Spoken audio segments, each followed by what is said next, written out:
Hey, today we're checking out two brand new products by Torras called the Minimag power bank.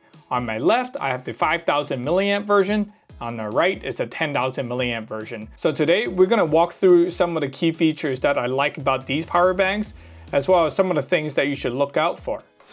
Boom, there it is. Size-wise, they are pretty much the exact same dimension, and the main difference is the thickness and the weight. Literally double the thickness of the 5000 milliamp because it's double the battery capacity. One of the key features of this power bank is the fact that it is Magsafe compatible. iPhone 15 Pro Max with the Torras case, and boom, you just stick it on, it stays on there, and it starts charging. It's actually the same size and thinner than my Pelian Magsafe wallet.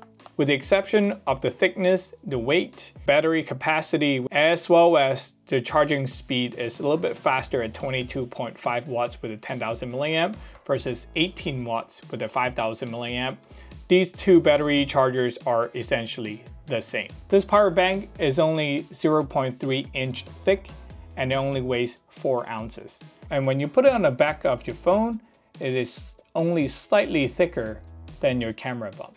Now this is impressive. Max output when using wireless charging is 7.5 watts, and when using a cable, which is my preferred method, you get the full 18 watts fast charging. I'm gonna check again on my Samsung Galaxy Note 20 Ultra.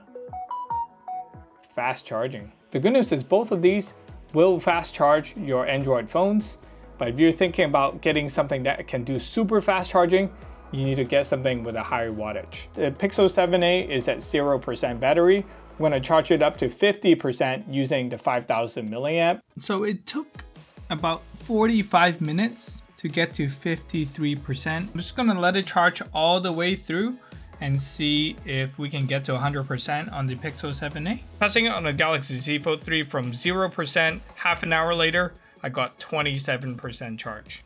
One interesting thing about this power bank is you can also do slow charging as well, because there are some devices that cannot handle high voltage charging.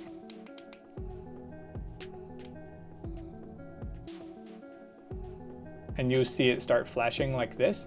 This means that it is a low voltage charging. The 10,000 milliamp is 0.5 inch thick and it weighs 6.4 ounces. In terms of the strength of the magnet, I'll give this like a 7 out of 10.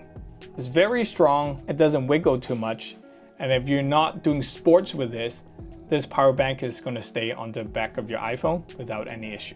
Battery specs wise, it can charge the 15 Pro Max 1.9 times. So if you take half of this, then the 5000 milliamp can charge my 15 Pro Max for full charge 1 time. So the 5000 milliamp is the one that I use if I know I'm doing sports. I need to be nimble. I want to carry least amount of weight as possible.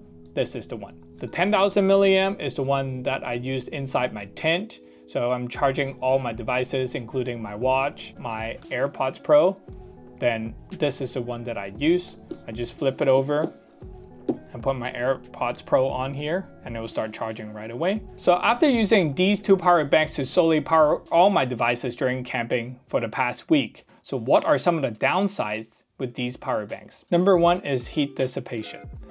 Whenever you're using wireless charging, these power banks do tend to get warm and you're slapping a hunk of metal onto the back of a phone, which is trying to dissipate the heat.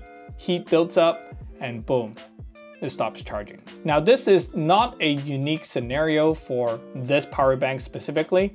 In fact, this happens quite a lot on my ESR wireless charger in my vehicle, but the overheat protection would just stop the wireless charging. Whenever that happens, I take my power bank off, leave it there for a couple of minutes, switch over to wired charging to finish up the charge. The second thing I noticed is the long wait charging time for these portable chargers. Because it only has a max 15 watts input, the 10,000 milliamp took about 2.5 hours to 3 hours to charge, while the 5000 milliamp took about 2 hours to 2.5 hours to charge. So of course the charging speed will vary depending on your power source. At the end of the day, which one should you pick?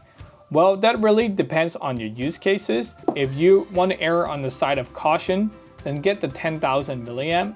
It's only slightly heavier and slightly thicker, but it doubles the battery capacity and has a faster charging speed. But if you're a minimalist and your priority is weight savings and the smallest form factor, then the 5000 milliamp is the way to go. This is my new everyday carry power bank that I bring with me whenever I'm traveling, driving, hiking, wherever I go. This comes with me now. If you have any questions, leave it in the comments below. I do read and respond to every single comment. I appreciate your time and us building this community together.